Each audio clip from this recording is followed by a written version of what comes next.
Well, this is Sky News. In just a moment, the press preview, a first look at what is on the front pages. First, though, a reminder of our top stories this evening. At least 36 people have been killed and a children's hospital in Kyiv hit after Russia launched daytime attacks on Ukraine. Sir Keir Starmer has met his new MPs in Westminster, with new Chancellor Rachel Reeves pledging to put house building at the heart of her plan for economic growth.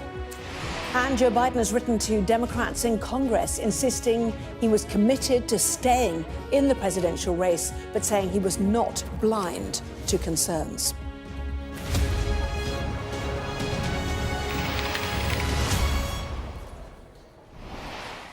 Well, hello there, you're watching the press preview, a first look at what is on the front pages. Time then to see what's making the headlines with The Sun's deputy political editor, Ryan Sabey, and political correspondent at Politics Show, Ava-Santina Evans. Welcome to both of you. Great to see you. So, lots to talk about. Let's check out the front pages then, shall we? Pressure on Starmer to raise defence spending. That is the lead story on the front of The Times. It's also on the front of the Daily Mail as well, as Sir Keir Starmer and Western leaders gather for a military summit. The FT reports Reeves sounds the alarm on finances as the Chancellor warns of tough choices and the worst public finances since World War II. The Eye says Reeves is ready for war over the UK's green belt as she vows to take on NIMBYs. Tax rises or cuts to our services? That is the question posed on the front of the Daily Express. The Guardian says Labour is to fix the front door of the NHS by diverting billions to local surgeries. The Telegraph reports the Prime Minister has sparked a row after appointing a women's minister who says there are many definitions of a woman. The Metro reports that thousands of holidaymakers are left grounded after dozens of flights are axed due to bad weather.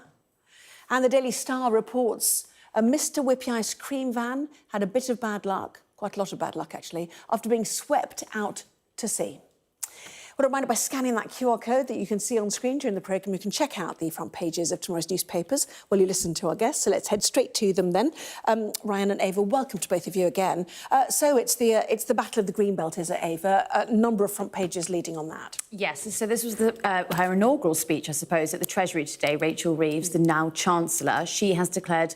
Well, they're framing it as war on the green belt. It's technically war on the grey belt. So what they want to do is land that is currently classified as green belt, such as quarries or old disused car parks, they want to build on them. And so she's announced this big plan today that is the war on NIMBYs. And NIMBYs are not in my backyard. So that's essentially groups of people who work together to block planning applications. And it's part of their bid to build 1.5 million homes over the next administration. What's really interesting about this story is, though, she named 6 specific projects, and none of them seem to be in Labour marginals. They all seem to, well, I mean, of the last election, there weren't actually that many Labour marginals, but, traditional.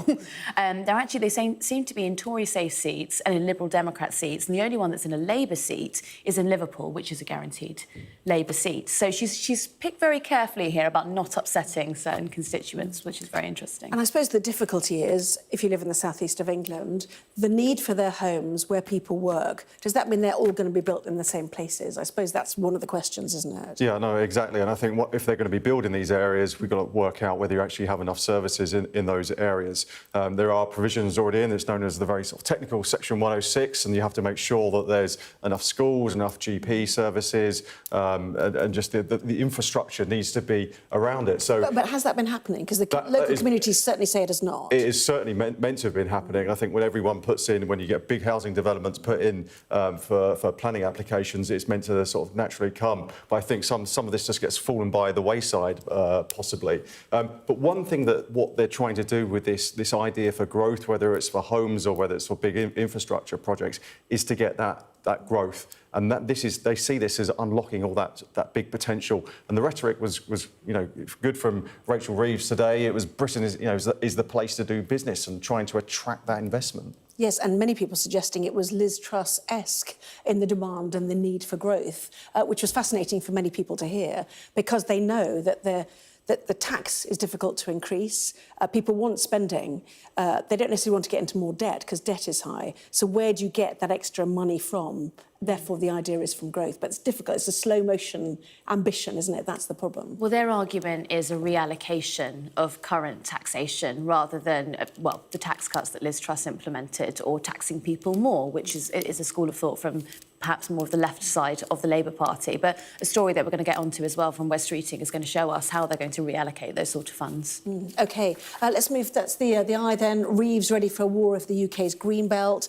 The Financial Times as well. Reeves sounds the alarm on finances and orders analysis of Tory spending. Suggestion is it's the worst we've ever had, worse since the World War II. I do slightly feel like this script was written before they even saw the books. I don't know what you think. It does feel a little bit like that, and I think if you go back to that the election campaign just over recent weeks, there was lots of talk about how income tax, national insurance and VAT weren't going up, and the taxes on working people weren't going to rise, but that left a lot round the edges, and you just wonder where they're going to tax. So Rachel Reeves over the weekend has set Treasury officials on a task to sort of find out the state of affairs of where public finances are.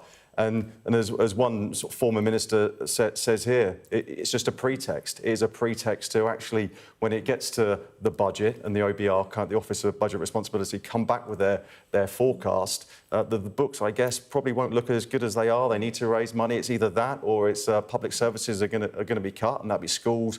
Hospitals maybe, if they're not protected. The court system is under a lot of pressure as well.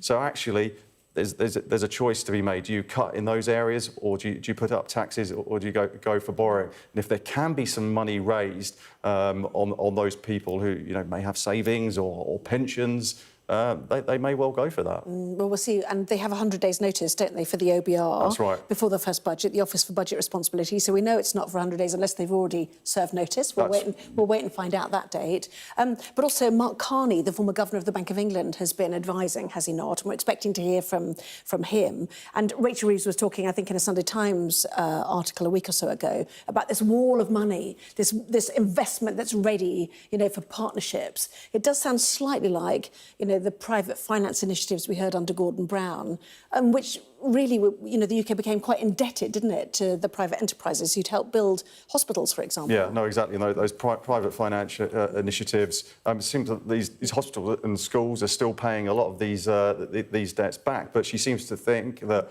Mark Carney, former Bank of England governor, can actually try and unlock some of this investment and actually try and create funding and investment funds to help fund things like, the big infrastructure projects that she needs. But it's going to be tough. And Keir Starmer, in an interview just before the election, said he'd like to see growth get to 2.5%.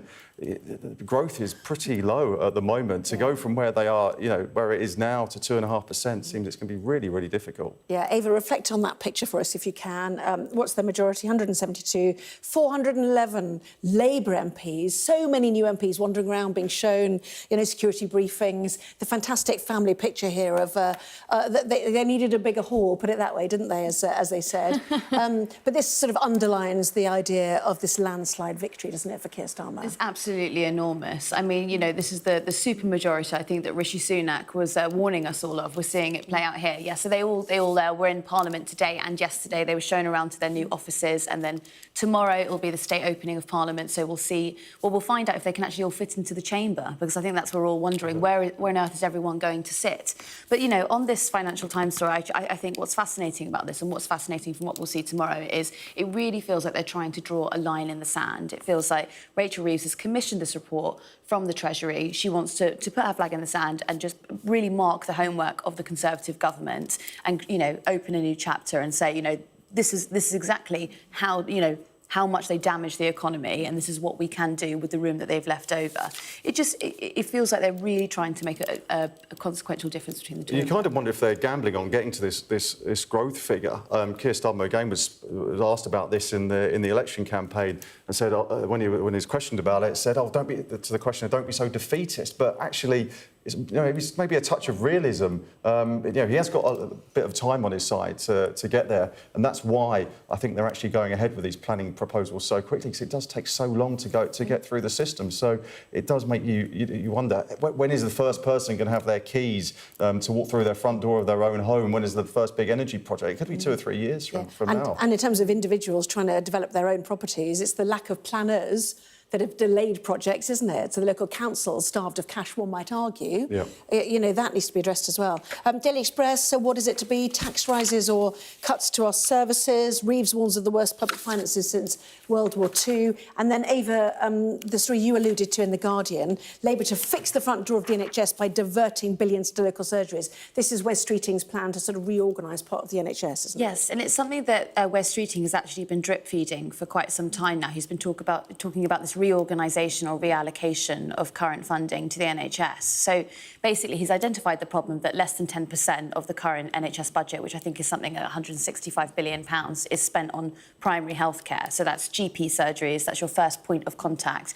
And he wants to reorganise that. He wants to put a lot more cash, move that from the hospitals to your first point of care, and he thinks that that will be a way that you can, well, speed through referrals, you can speed through early diagnosis and improve outcomes. And if people actually have confidence that the GP practice can actually sort of diagnose and treat you, they won't then rush to accident and emergency for things they don't need to go to accident and emergency for. So actually it may free up capacity across the whole system. And if there was social care, people wouldn't be stuck in hospitals. There's so much to do, isn't there? Let's be honest about it. Anyway, lots more still to come in the next part of our programme, including this on the front of the Telegraph.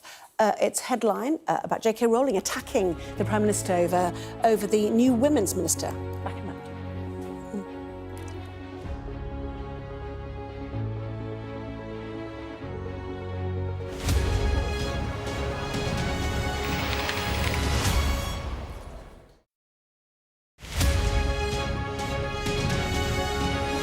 Yeah, there's a likelihood there will be more wildfires in Greece this summer. I mean, you know, that's a fact. If you're going there, there is a chance you may experience them.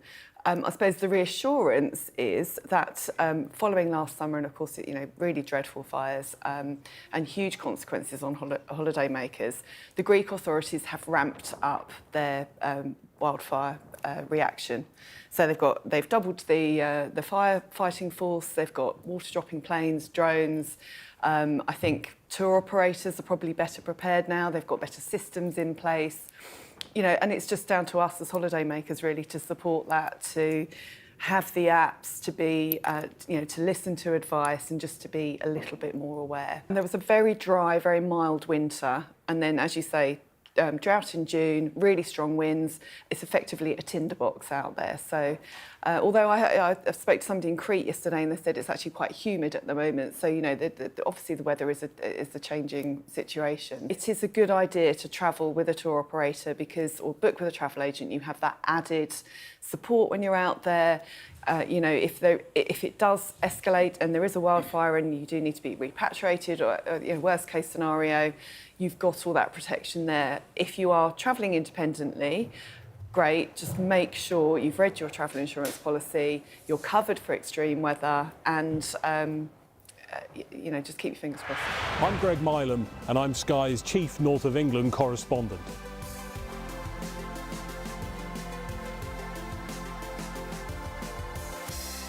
We aim to be the best and most trusted place for news.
Well, welcome back. You are watching the press preview, joined once again by the Sun's deputy political editor, Ryan Sabey, and the political correspondent at Politics Joe, Ava-Santina Evans. Welcome back to both of you. Ava, should we look ahead now? We've got this big NATO anniversary.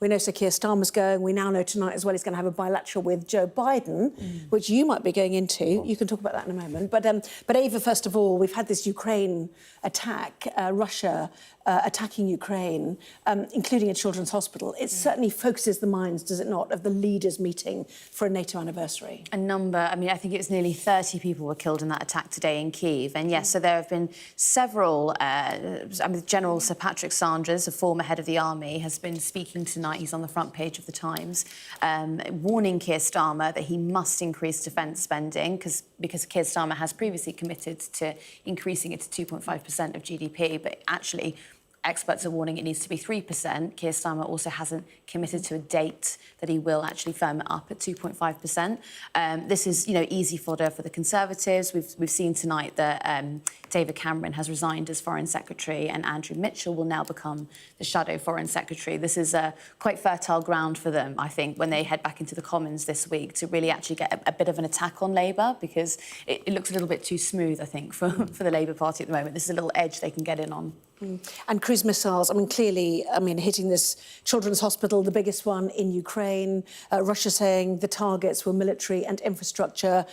Cruise missiles, they know where they're going. That's the point, isn't it? And tonight, we're just seeing ahead of this NATO meeting, the US has agreed military loan agreement directly with Poland to allow it, in fact, to buy a range of US military equipment like F-35 aircraft, Patriot missile systems, Abrams main battle tanks, presumably replacing some of the kit they have forwarded onto Ukraine. So you begin to see the need to once again strengthen Ukraine's military ability to fight back against Russia. Yeah, no, exactly. And I think all those countries in that part of the world will definitely need all that stock to be replenished. And I think you look at General Sir Patrick Sanders, even in this piece in the Times here, says that Britain would only be able to fight a small war for no longer than a month. So it seems like all stocks and all armies need to be reinforced. Including our own, which is significant. Exactly. And troop numbers are down to pretty much the lowest they've been